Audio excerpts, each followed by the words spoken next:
Don't wake me up unless I have to be up. If I have to go. Yeah, on a Monday morning, we know you got to go. It's 6 o'clock. You're welcome back to your work week. Welcome back here to 13 Sunrise. Thank you for sticking here with us. And welcome back to November-like temperatures.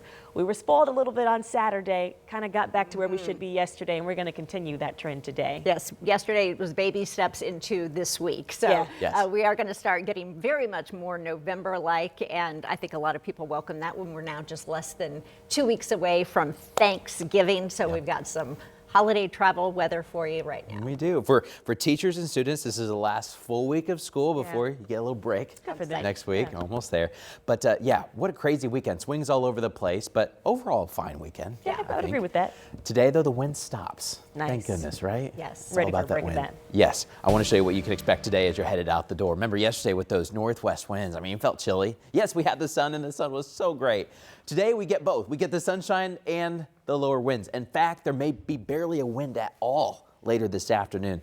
The air should be more still today, getting us a little bit of a break. Got clear skies out there this morning. You can see the stars just fine as you're headed out the door early here on a Monday morning. Thanks for joining with us. Right now here in Indianapolis, we're sitting at 33 degrees. And when you look at this camera, I'll back it up for a quick second and then I'll bring it back in. But I do want to show you here in Indianapolis. There it goes. You can see some of the lights that are now on the Soldiers and Sailors Monument. If you look really closely, you can see some of those bands. Here in just under 2 weeks, we will be lighting it up with our show lights, the Christmas lights there downtown Indianapolis. It'll be Black Friday night at 6 o'clock. Well, you can come down there and join us, or you can also just watch here in WTHR or WTHR Plus. But our Circle of Lights lighting ceremony will be just under 2 weeks away. It's 33 degrees right now. It's a chilly start, but at least the winds are dying down. You get outside the city and we have more of those 20s this morning, down to 27 Peru and Wabash, down to 28. Good morning in Lebanon and Kokomo. A lot of 30s from Muncie, Anderson, right into Noblesville. 23. We've really cooled off in Crawfordsville. 27 in Zionsville. 31 in Carmel and Fishers. 35 for Avon and Brownsburg, and some 20s there in Bloomington. So it's a chilly start this morning, but at least it's a quiet start from a weather perspective. Coming up, we'll let you know when some rain is on the way. It is not so quiet, though, for Lindsay this morning. You've got lots of updates. We've got about 3 crashes, 2 pretty major ones, blocking a good portion of some interstates. So let's start with the newest crash. This is on the city's southwest side, located on I-465, where that westbound becomes kind of more of a northbound, right there at the Kentucky Avenue exit. So this was in the center lanes just a few moments ago. They've since moved this off into the shoulder, but we did see some pretty big backups that quickly developed there on 465 westbound at Kentucky Avenue. We'll monitor that one for you. This one also a pretty serious crash. This is on the south side going down southbound I-69. Looks like they do have the interstate right here blocked as you are approaching State Road 144. So this is near that Center Grove area. They're diverting most traffic just north of here. So you can see we're in the red going southbound. Traffic being diverted off at Smith Valley Road. So from there, you can take any of these north-south roads to eventually re-enter 69 southbound there at State Road 144. We'll keep you posted on all of this going on across the area, as well as that closure of I-70 inbound out near Monrovia. That also remains completely blocked between State Road 39 and State Road 267. Guys. All right. Thank you, Lindsay. Well, politics is getting uglier. A state senator here in Indiana, now the victim of a swatting incident. And this comes just hours after President Trump called him out on social media for not pursuing redistricting in Indiana. State Senator Greg Good represents Indiana's 38th district. That covers parts of Vigo, Clay, and then parts of Sullivan counties. So just before 8 o'clock last night, he shared this post on social media. He says that Vigo County Sheriff's deputies were called to his home for a domestic violence emergency that he said wasn't even real. Police confirming this was a fake email prank called swatting. Now, earlier Sunday, Good was mentioned by name in a post from President Trump online, with the president telling him and Indiana Senate President Rod Bray to, quote, do their job and do it now. And the president's post blasting Indiana lawmakers altogether, and even Governor Braun, after news the Senate will not convene to vote on redistricting. So Senator Rod Bray said that Friday, the Senate does not have enough votes to pass that measure. Let's get to Anna Chalker, who's live this morning in downtown Indy with more on what the president had to say and what we can expect today. Good morning, Anna.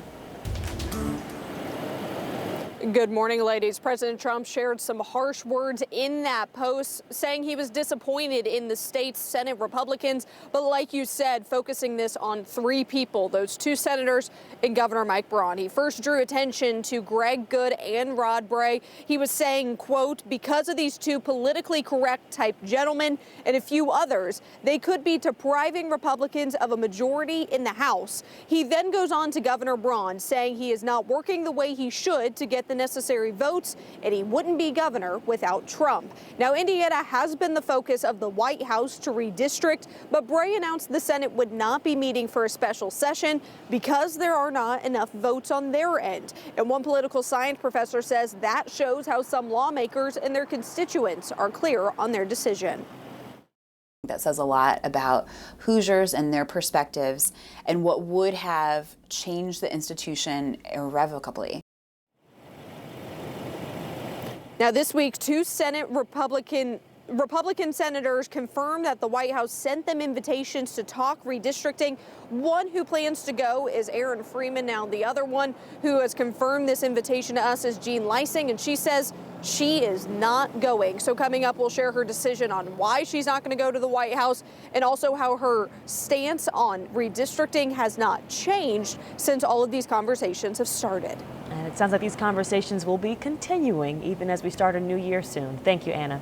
Yeah, and probably a lot of talk at the State House today because Indiana House and Senate leaders will be back there today. You'll be talking with the Indiana Chamber about some priorities and challenges ahead.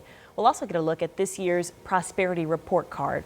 So we'll bring you that coverage along with any response to some of those comments from President Trump that we've been talking about this morning right here on 13 News.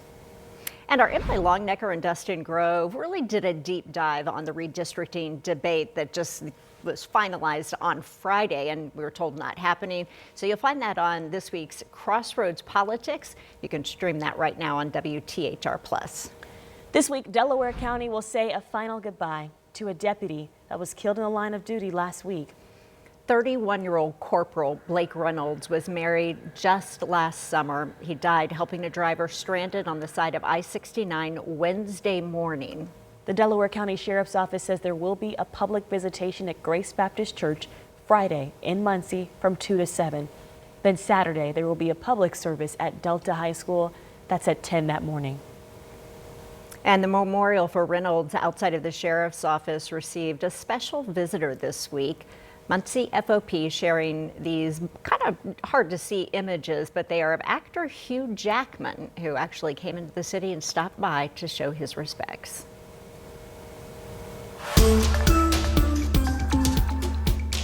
It's 6:07. We've got an update out of Whitestown this morning on that investigation into the death of a cleaning crew worker.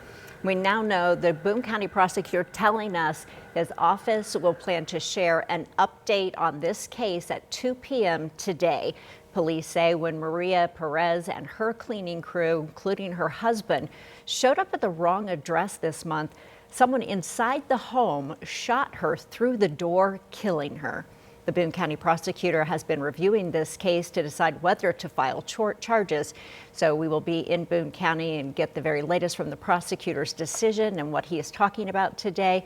We'll have that on 13 News and on our news app.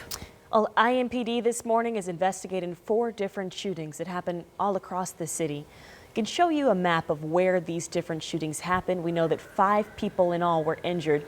These shootings were in the span of just 3 hours Sunday afternoon. Now, one of the shootings at least has been ruled accidental, and none of the shootings resulted in deaths. So far, police, though, haven't announced any arrests or suspect information. But if you live near any of these scenes and have any information that can help, you're urged to call Crime Stoppers. You don't have to give your name. It's on your screen, 317-262-TIPS. IMPD arrested a man Sunday accused in a double shooting that left a man dead and severely injured a woman Saturday. We were there at the scene on the near south side when police took a person of interest into custody. Now police say they have arrested a 64-year-old man. Right now we are working to find out what led up to that violence and the person who is now facing charges. Also this morning, police reports confirming IMPD arrested an 18-year-old in a hit-and-run investigation on Indy's south side. This happened near Hannah Avenue and Shelby Street around 12:30 Sunday afternoon. We are working now to learn the condition of that person hit and what then caused the crash.